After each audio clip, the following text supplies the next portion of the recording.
Welcome to Conversations with Writers. I'm Andy, I'm a writer, and this is an educational YouTube series meant to catalog writing strategies and philosophies through conversations with other writers.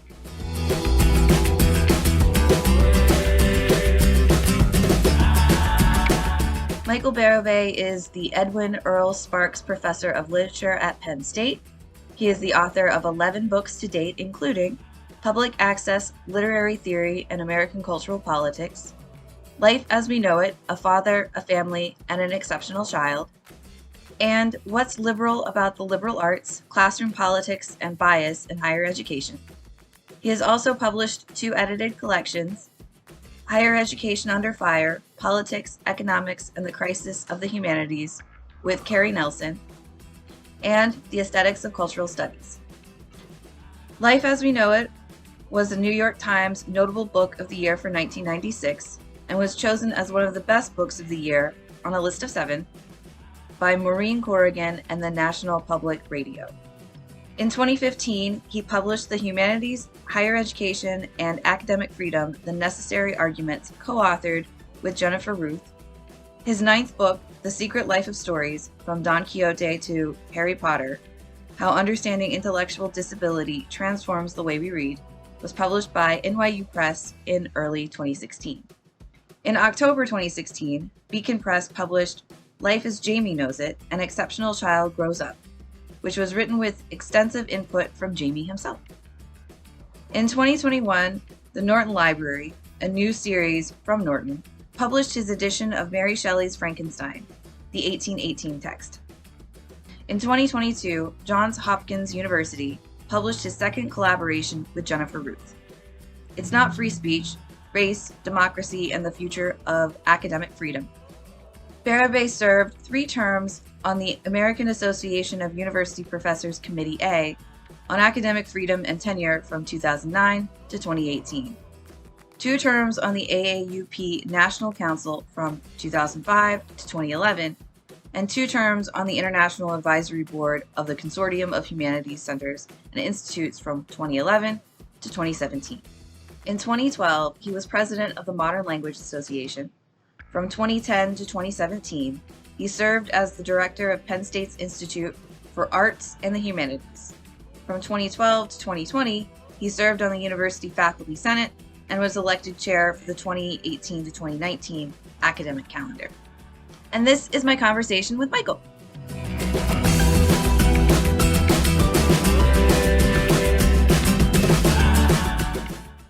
Hi, how are you? Reasonably well. How are you doing? Hanging in there. So what are you working on now and what motivated the project? Well, technically, I'm not working on anything, so I'm just sitting around. That's not entirely true. I submitted something book length a little while ago, and so whenever readers' reports come back on it, I'll be at work at it again. But I've forced myself not to tinker with it until I hear back. It's basically my first book length attempt to write about science fiction. I've done it here and there, but I never really considered myself a specialist, so that was part of my trepidation in writing a book about it. But it's mostly, it is entirely about various end of civilization scenarios. Not the ones that involve zombies, or part of it is, of course, is inspired by the pandemic, but actually it predates the pandemic. I started teaching science fiction at Penn State in 2014. I really enjoyed it. It's larger classes, much more diverse, disciplinarily diverse group of students, interesting mix of international students and so forth. And then for the first time in 2019, in the fall of 2019, I taught Cixin Liu's book, The Three-Body Problem, in which vast numbers of our fellow citizens of the world have given up on the human race, either because of environmental degradation or because of political despair or what have you. And that started to really resonate. And then I went back and reread Octavia Butler's Xenogenesis trilogy, usually goes now by the name of Lilith's Brood. And that's what I thought I was going to be doing with the early pandemic. And then I wound up, quite by chance, having the opportunity to bring out a new edition of Frankenstein, and then to work on a book with my friend Jennifer Ruth from Portland State, that just came out a couple of weeks ago, called It's Not Free Speech, Race, Democracy, and the Future of Academic Freedom. And so I kept myself pretty busy through 2020. It helped that I was not teaching, that I had a delayed leave that I thought I was really going to enjoy, but of course we spent it in partial lockdown. And then in 2021, I got the chance to start writing this book, the tentative title, which is The Ex-Human, about what it's like to imagine some alternative to the species we are now. Again, so that I didn't go for narratives that involve total civilizational obliteration. In Octavia Butler's, for example, we have nearly destroyed ourselves in a nuclear holocaust, but along comes an alien species that not only heals the earth and restores us to it, but bonds with us, literally mates with us, and finds that we have a very useful thing that they need, which is cancer, which enables them to grow new limbs, heal themselves. It's an amazing premise. But it will entail the end of our species as we know it, and a hybrid species between the humans and the Oankali. And as you might imagine, there are some humans not very happy with the arrangement, since it is not voluntary, it is not consensual. Anyway, so that's what I've been working on since then. I've been stitching it and unstitching it for the last 18 months. And I finally thought it was sendable sometime in April. I can't wait to read all of this stuff. This one is kind of fun, despite the bleakness of the topic. I did write an epilogue though about what it was like to start working on this in the middle of the pandemic. And at least one of my friends has said, "Okay, that's a little too bleak. You have to back off the throttle here. Besides, the pandemic will not be forever, although in some ways, COVID-19 will." And of course, I didn't mean it to be the final word on anything. It was just a sort of long postscript. But that too was fun to write. And so I hope that people eventually find these things fun to read. What have you learned about yourself through writing, either scholarly or creative writing, and the research process? I'm not sure that I learned anything about myself so much. I learned a lot about other things. Things that I learned about myself were things that were kind of already in place. I mean, I know I had a very good memory. And so I have an easier time, I think, than a lot of people remembering where something is in a book, or remembering where a book is, or what exact phrasing was. Although I did find early in my career that I had a very dangerous habit of silently rewriting passages. So if I wasn't careful, and actually, word for word quotation, I would change them subtly to make them sound more like I thought they should sound. And you shouldn't do that. But other than that, a lot of things I've done over the last 30 years have actually been kind of serendipitous. For example, I had no plans to write a book on academic freedom and free speech. That sort of got dropped in my lap by things that were happening at Jennifer's University at Portland State. And then I realized they had some pretty profound implications. So we got to work, and we got ourselves a book contract, and now that's a thing. But other than that, the other thing I learned really from writing much more casual stuff back 15, 18 years ago when I had a blog was that blogging can be very casual, it can be self-indulgent, but it enabled me to use modes of writing with regard to satire and snark that you usually don't use in academic discourse. You don't use it in most popular writing either. And so I remember that there was a silly side of me that did not actually die in college, and that enjoyed writing completely facetious and attempts at humorous things. What's the role or responsibility of scholarship or scholarly writing for you? What keeps you generating material? Why write? Why do scholarship? I don't think there's one answer to that. I shy away from, what's the role of, what's the function of criticism at the present time. Lots and lots of roles. I mean, I think if you back away far enough to answer the question meaningfully, you wind up with things like, well, to advance knowledge, which is pretty bland and generic, or just either to come up with new takes on stuff that no one had seen before. So observations and hypotheses that you're trying out for the first time, as far as you know, or the discovery of new archives, new kinds of knowledge, new kinds of objects of knowledge. That's where the really groundbreaking work happens. That's how you you look back 30 years later and said, oh yeah, there's a thing called queer theory. That's how it emerged. And now it's a body of work. But I don't think I've ever done work quite like that. The only thing that, well, two things come close. One is my 1996 book, Life as We Know It, a family, a father, and an exceptional child. And I did not know I was writing something in disability studies at the time. I thought I was writing a sort of cultural studies, half memoir, half analysis of Down syndrome, account of Jamie's life and so forth. And now I look back now, 26 years later, and it looks like, oh no, that was a new thing. That was a kind of hybrid genre that didn't really exist before. And then 20 years later, The Secret Life of Stories. What is it, from Don Quixote to Harry Potter, how understanding intellectual disability transforms the way we read. And there, though, I'm just coming up with a more things to do with disability studies and fiction. It's not opening an entire new field of study, but it does open some avenues for understanding disability in fiction without thinking about it in terms of representation. And that's starting to catch on a little bit. You asked also about my motive. My motive was that going back now almost 20 years, early disability studies was almost entirely about physical disability.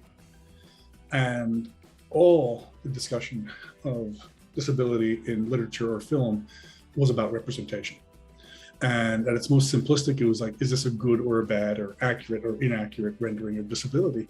And I thought, there's so much more you can do, you know? It was just a question of when I was going to get my ducks in order and come up with something like an argument, a thread that would tie a bunch of observations together.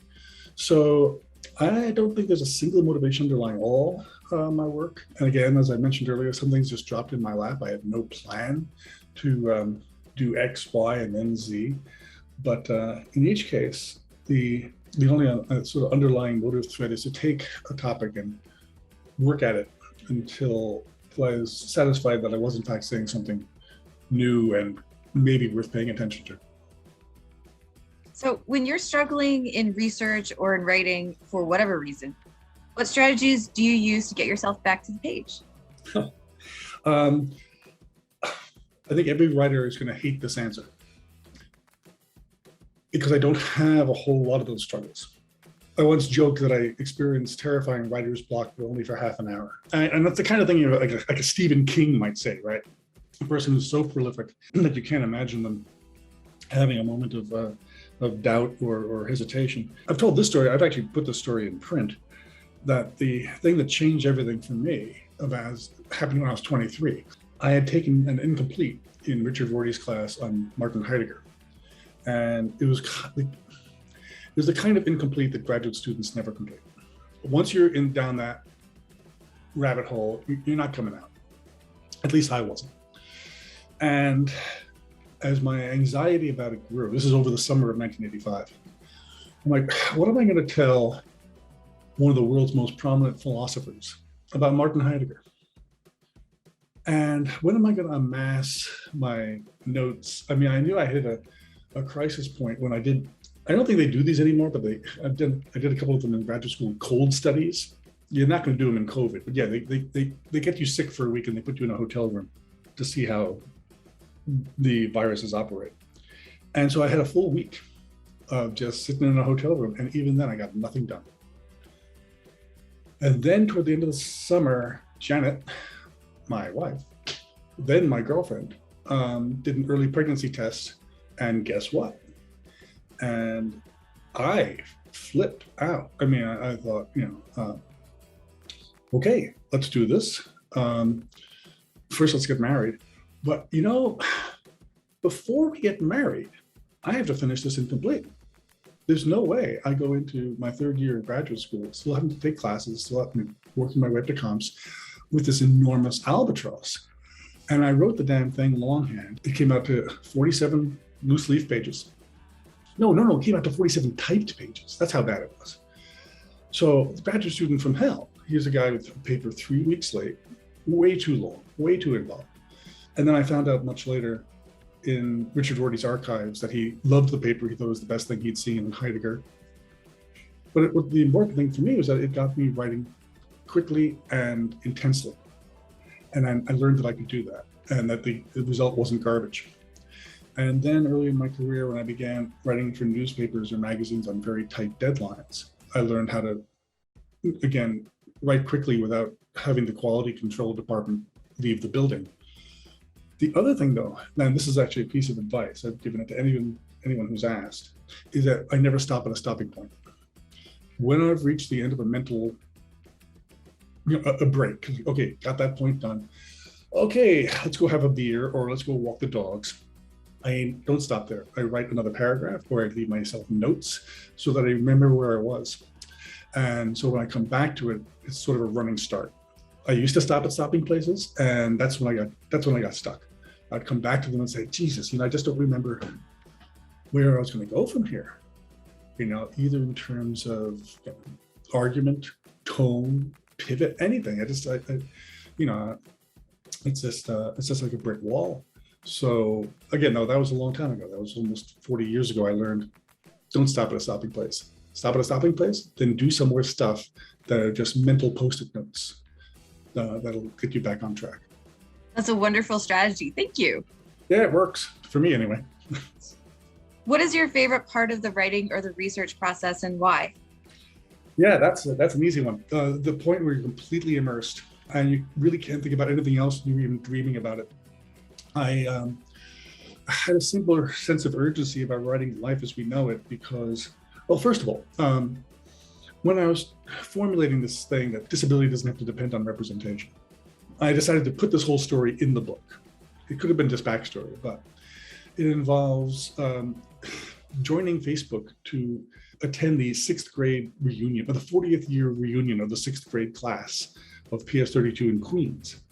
And in the course of this, I got in a Facebook chat with one of my former classmates, a woman named Phyllis Eisenson, with whom I'd never exchanged any words. And people were like, oh, is this your 6th grade crush? No, she was very smart. That's all I knew about her. And at one point she said, I'm sure you did not know that my brother was autistic. And I said, I didn't know you had a brother. Wow. That's, so now we have this disability connection. And then I had said something about, the book everyone was reading in 1972, in 6th grade, was A Wrinkle in Time. And Phyllis says something like, oh, that was one of my favorites, but, I look at it and there's, Meg Murray with her braces and her glasses. And, that's me, except I don't have the gumption to duke it out with the kid who said something mean about my brother. And my head exploded. And I went around for the next couple of days thinking about that. Not only that, a lot of my classmates were dealing with stuff I didn't have the faintest idea of, but I thought, of course, someone with a brother with a disability, or with a sibling with a disability, is going to read A Wrinkle in Time that way, right? Even though Charles Wallace Murray is not disabled, doesn't matter. And that's when I realized, oh my goodness, you can have deployments of disability or ideas about disability, regardless of whether there's any representation of disability. That really opens the field. But that was 2012 when that exchange happened. I didn't have a chance to work on the book that year. The summer of 2013 passed me by. And here I am now sitting in 2014 thinking, I absolutely have to get this done. This is just going to sit around. It's going to be a bunch of notes unless I dive into it. And for a couple of months that summer, that's all I did. And that was joyous. That was so much fun, just to wake up every morning, cups of coffee, and plunge into this thing. Sometimes writing more than 2,000 words in a day. Again, though, making sure that the quality control department has a crack at it before it goes anywhere. But that was just, that I really did feel like I was eating, sleeping, and breathing that book. And it was a great deal of fun. And it sort of unfolded before me to the point at which I was like, at this point, I'm not even writing it. It's writing itself, and I'm just moving my fingers. What revision strategy or strategies do you find most useful for revising your own work, and why? What sort of problems or challenges do these activities, or does this activity help you solve? Yeah, no, the truism is true. Writing is revision. And that also, though, was that realization, and the realization of how many different strategies you could use to revise freed me from first draft anxiety. Another reason I don't worry all that much about how it looks first time out. I also learned very early on, and I think I've fixed this since, but I had a tendency in my 20s and 30s to basically do a lot of throat clearing before getting going. And so I'd have these like vestigial first and second paragraphs, sometimes in a whole vestigial opening. And once you realize that, it's just pixels, it was a very different story back when you actually had to type this stuff out. But now, the click of a mouse and it's gone. So I'm much less wedded to first drafts than I was when I started out. So that helps. The other thing, of course, is to let it sit for long enough before going back to read it, so that you don't feel like your mind, you're not in the same mental ruts, and you're not as committed to, no, this actually has to go this way. This phrase has to be there. And one of the challenging things about writing the book with Jennifer Ruth is that we're both very stubborn people, and we both believe that no, this is the way this has got to go. And I learned, if you just, it's harder doing it with somebody else, but you have to do it with yourself as well. Let it sit a while. Don't be committed to what it looks like right now. And also, if it's something involving an argument, consider in the bowels of Christ that you might be wrong. That you come upon new texts or new information, and you go back and you say, okay, I just can't make that argument at all. Doesn't really hold water. So I think it's a question really of being open to the idea that everything on the page is contestable or improvable. Then the question becomes, when do you stop revising? And I think this is where perfectionists have a very hard time, right? Because it can always be improved. And when do you stop and say this is good enough for what it needs to be? Having said that, I've published any number of things, some moments and passages of which I want back. Where I just said, I should never have let this one go. This needed to be baked for another half hour or whatever. So it's always a tough call. But for me, basically the key thing was the willingness to red pencil everything. What reading suggestions do you have? What scholars or even creative writers do you keep in your back pocket? Cixin Liu is not a great writer, and a lot of people object to the whole this is three-body problem, and the trilogy is Remembrance of Earth's Past. I would say the same thing in the genre of science fiction about Philip K. Dick. In terms of craft, they're not craftspeople. I once described Philip K. Dick as like writing with a paint roller. And some of it is so sloppy and so desperately needed another revision. But the quality of invention is just crazy. The sheer conceit, the willingness. I mean, I just finally succeeded in dragging my family to the movie Everything Everywhere All at Once. And just so the fact you realize, there are no parameters for a movie like that. It literally can do anything it wants to do. And so few people and so few artists make the most of that. I mean, there is no making the most of it, right? It's infinite. But so them for that, and lately, again, for the reasons I just mentioned, Octavia Butler. Again, not brilliant as a crafty writer, not like a Marilyn Robinson, say, but yeah, still I read more for creative writers, more for imagination than for craft. Although that said, I also just did finish Elizabeth Kadetsky's most recent book, The Memory Eaters, and there's something to be said for craft. Among my main people I always look forward to reading in academia, in disability studies, Ellen Samuels, everything she does seems to me to be brilliant. I just finished reading my friend Jonathan Stern's book, Diminished Faculties. That book is a romp. It is brilliant and funny and just an amazing take on not only on disability and cancer, but this production of speech, production of sound. Amin is, after all, the inventor of sound studies. I've always enjoyed the work of Bruce Robbins. I can't point to something specific in his recent work, but I've always found him insightful and fun. So those would be Sure. Oh, yes.